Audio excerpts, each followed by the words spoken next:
Hey, welcome to my channel.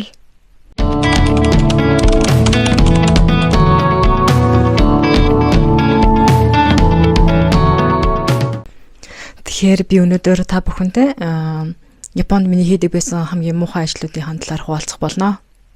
Subscribe. Өнөөдөр Японд би хийж байсан ажлуудынхаа хамгийн муухай санагдсан нэгийг нь хуваалцахаар болсон байгаа. Гэтэ Монголд ингэж ярьдэн штэ.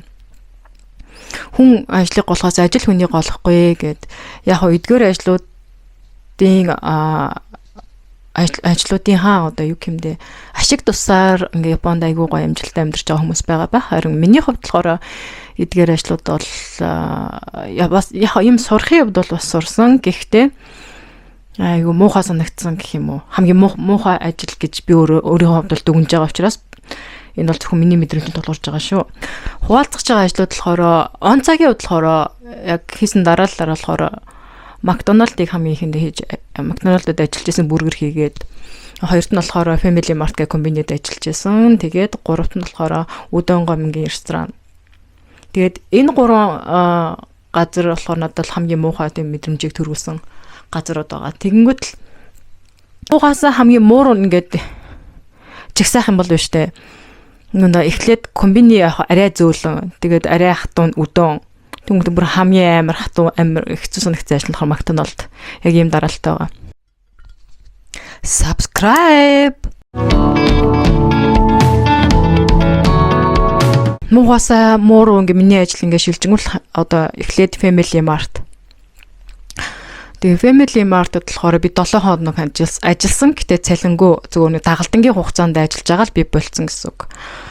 Уул нь бол манай нэг найзууг амьдардаг байсан найз маань ковидын үеэр намайг ямар ч ажилгүй тэгээд ингээд байгаад байгааг маань ингээд яагаад өргөдөөд тэгээд надад санаа зовоод тухайн ажилдаг байсан комбинигийнхаа даргад хэлээд манай ингээд найзыг ажилд аваач гэд гуйсан чинь нөгөө дарга нь зөвшөөрөөд гэхдээ намайг ингээд эхний удаад чи ингээд цалингуу дагалдаад хэрвээ комбинийнхаа ажлыг Family Mart гэдэг дэлгүүрийнхаа ажлыг чи амар сан хийгээд сурчих юм бол цалиндаа золгож болно л гэлтгсэн. Тэнгүүд л би яг хийх ажилгүй байж яснаас гэж бодоод юм сурчвал яг цалиндаа золгох юм да гэж бодоод эхлүүлсэн л дээ энэ ажлыг. Тэнгүүд л надаа ингээ мэдрэмж нь ингээ муухай санагдчихсан байхгүй юу? Яагаад тэгэхээр хугацаа алдаад байгаа юм шиг өдөр төрдөг байсан.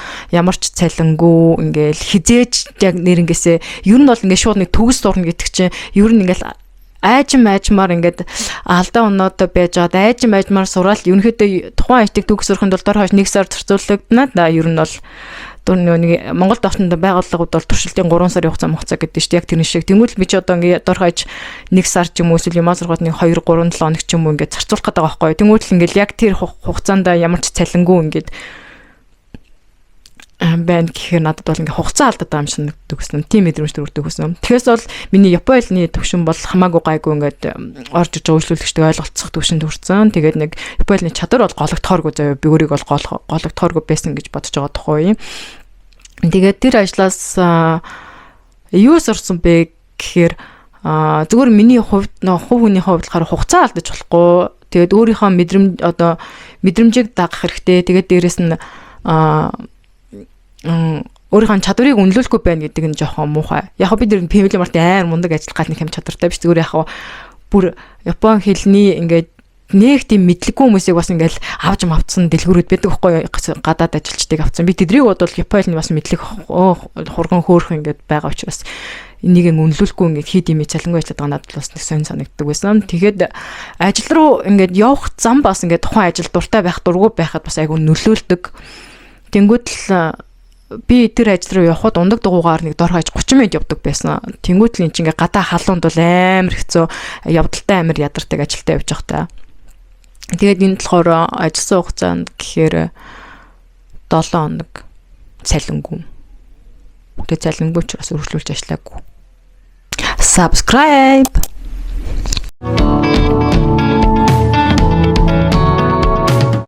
За хоёрт нь болохоор Үдэн гомгийн ресторан. За энэ ресторанд ажиллаж байхад болохоор уул нь миний хувьд ингээд айгүй гоё мэдрэмж төрж исэн. Ингээд айгүй гоё ресторанд гоё ажилд ороод гоё хоолнууд хийгээ сурах юм болов уу гэдээ өөрийнхөө чадварыг нэмэн тий. Тэгээд дээрэс нь нэг Шри-Ланк болон бас 2 3 Япончууд байдаг ус айгүй нь бол хамт олонгийн хувьд бол дайжгүй.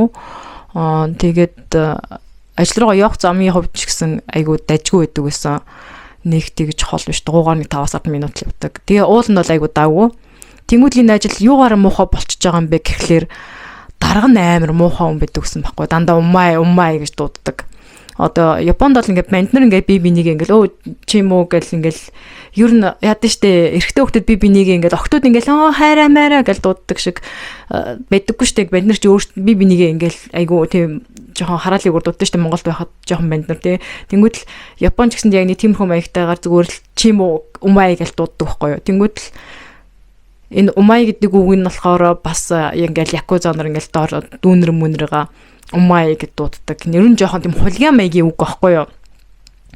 Тэнгүүд л ингээл өдийг хүртэл ингээл Японд ажиллаад байж хахад бол би бол ямар ч хүнээр умай гэд дуудулж байгаагүй. Өөр ямар ч газар ажиллаж хахад тэг юун дээр ямар ч газар ажиллаж байгаа тэр газрын даргач гэх юм уу тийм хүн нь бол хизээч ажилтны умай гэд дуудчихсан нөхөл байж байгаагүй. Тэгээд тэр дарга нь намайг өдөн гомонд ажилтдаг байхад тэр дарга нь болохоор байнга умай гэж дуудчихсан. Умай энийг хий, умай трик хий. Гэхдээ зүгээр энийг хийгээд онигашимас гэж одоо нэгснэ Кореятай гудасаа онигашимас гэж ер нь энгийн бүх дарга нар ийм ярилцаатай байдаг байхгүй юу.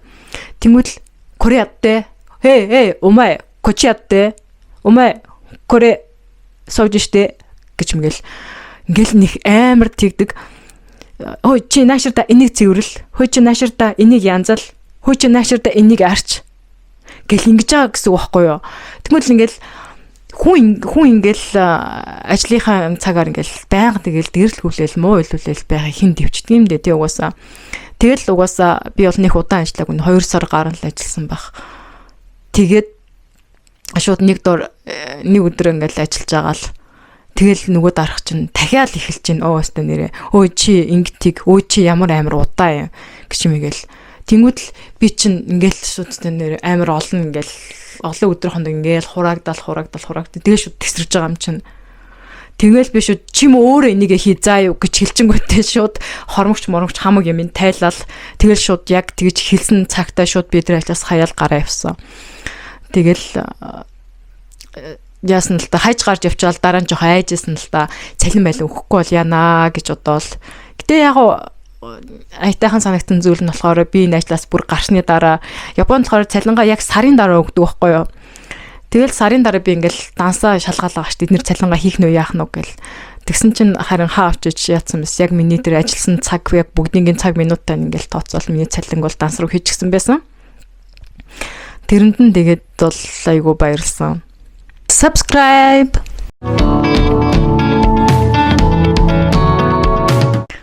За 3 хуруу яхах юм би. 3 ингэсэн 3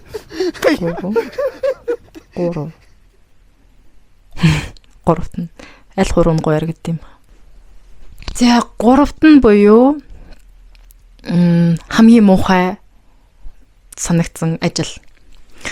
За энэ ажил нь болохоор уул нь Японд хийсэн хамгийн анхны ажил. Тэгээд намайг уул нь бол Япон хэл тэгээд Япон амьдрал энэ төр дасгад бол жоохон тусалсан. Гэхдээ амар хэцүү байсан. Энэ болохоор Макдоналд гэдэг газар би бургер хийдэг байсан. Тэгээд уул нь яд штэ. Би Японд очиод нэг 2-7 хоногийн дараа энэ ажилд орсон. Тэгээд яагаад уул нь бол хэрвээ Японд ороод эхний 7 хоногт ингээл данс масаа нэгээл баг ингээ би билээ гэсэн бол баг 2 дахь 7 хоногоос нь шууд орж болохоор тийм намайг бол одоо хүнгээ төрөхтөө ингээд амандаа мөнгөн хаалбаг зууж төрнө гэдэг штэ. Тэрэн шиг би ингээ Японд газар тахтаа шууд ажилтайгаа газардсан гэсэн үг байхгүй. Уул нь бол миний хувьд бол айгүй авааштай давуу талтай. Яагаад тэгэхээр намайг ингээл Япон руу бүрэн дүрийн явахаар болцсон. Онгоц мосны билетээ захиалцсан ингээл Японы хэлний ингээд сургуулийн визмисний ярилцлага бүх юмд ингээл тэнцэл тэгэл ингээд явахаар болцсон байсан. Үед болохоор миний сурдаг байсан Японы хэлний сургуулийн багш нар болохоор миний симпай Монгол оюутнуудад нэг Монгол эмэгтэй охин ирж байгаа штэ гэж хэлсэн тэднэрт тэнгууд л нэг нь ингээл яасан. Ер нь ингээл бөнрөл надад ажил бэлдсэн байгаа байхгүй юу. Гэтэ бүгдээрээ яг ингээл надад бэлдсэн ажил нь болохоор яг бүгдээрээ яг тэр адилхан нэг цэг дээр буужсан. Тэр нь болохоор McDonald. Уул нь бол азтай тэр ажил ингээл очил ямар ч хил усгүй байж ажилд орно гэдэг бол уул нь бол айгу авууштай давуу тал. Тэгээ хилээс урахгүй байсан миний өөрийн лалдаал байсан л та. Тэгээд энэ ажил яагаад муухай байсан бэ гэхээр нэгдүгээрт миний чадвар өөрөө айгу муу байсан. Японы чадвар муу тэнгүүд л өөрийгөө голох мэдрэмж төрдөг. Гэхдээ хаа очиж нөгөө Монгол хүнцэг ажилдаг байсан. Тэгээ нөгөө Монгол хамт ажилдаг байсан Монгол охин маань хамаг юм ингээл монгол хэлээр зааж өгч байгаа шүү дээ. Энэ бүрээр ингэж тэгэж хийн, энэ талхыг ингэж шаарн тэгин ингээл хамаг юмыг наривчлал зааж байгаа юм. Тэгээд ингээд юмнуудаа ингээд монгол үнээрээ заалгуулж байгаа учраас ямар ч асуудалгүй сурчиж байгаа. Тэр Японы хэлний бараг шаардлагагүйгээр гэсэн үг. Тэгээд энэ чинээс мөрөөрөө хийгээ сурж байгаа юм. Тэгээд гэхдээ нэг хамт олонныхоо хувьд болохоор айгүй хэцүү байдаг гэсэн. Яг тэгэхээр хэл мэдгүй болохоор жоохон дээрлэх гээд идэг байсан. Жоохон дээрээс доош харьцах гээд байдаг байсан. Тэгэл дээрээс нь нөгөө нэг ажил руу явах зам хугацаа ямар замыг туулж ажил руу очино гэдэг чинь өөрөө айгүй чухал юм байлээ. Тэр ажил руу ингээ явахын тулд ингэдэг заяа 30 минут дуу гарч игээд нэг нүуний метроны буудлын руу очдог гэсэн үг. 30 минут дуу гарч игээ. Тэгээд тэрнээсээ метронд суугаад нэг 2-3 буудал яваад тэгээд тэр газар очдог.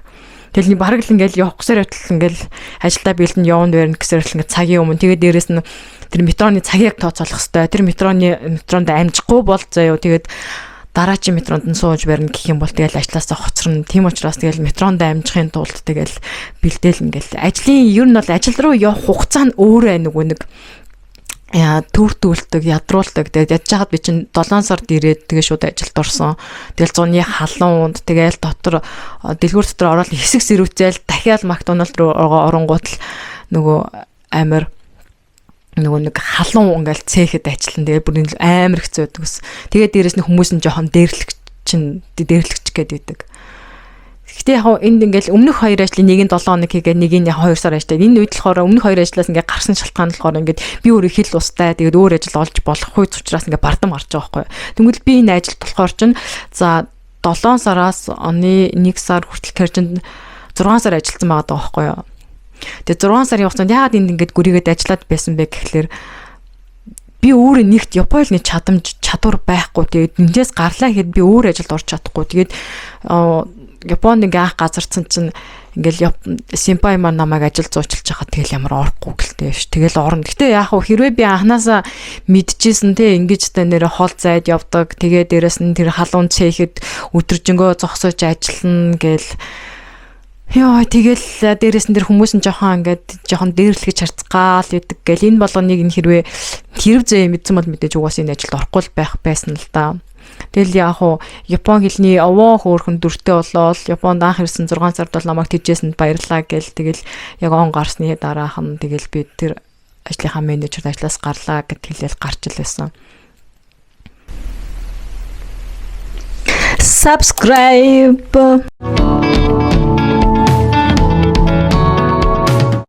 Өнөөдөр эдгээр 3 ажлын тухай ингэж өөрийнхөө дүгнэлтийг ярихдаа болохоор би 5 зүйлийг авч үзчихье. 5 зүйл дээр дүгнэлт хийсэн гэх юм уу. Тэгээд энэ нэгт мэдрэмж.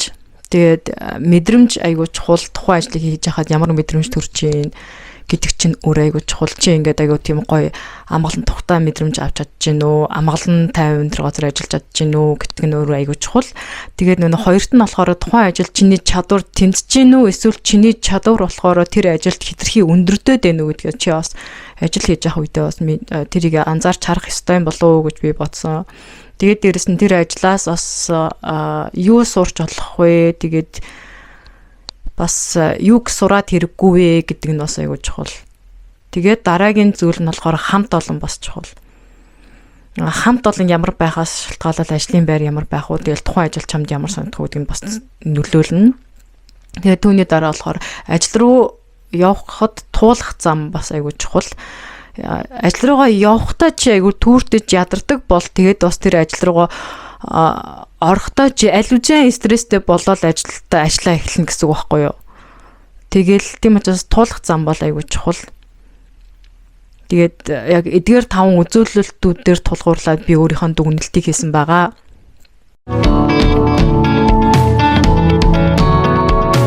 Бичлэгийг маань хүлээн авч үзсэнд баярлалаа. Энэ удаа надад муухай санагдчихсэн ажлуудынхаа талаар хуваалцлаа. Тэгээд дараагийн бичлэгдээ болохоор Японд миний хийжсэн гоё ажлуудынхаа талаар хуваалцах болно. Subscribe дарж намайг дэмжээрэй. Thank you for watching.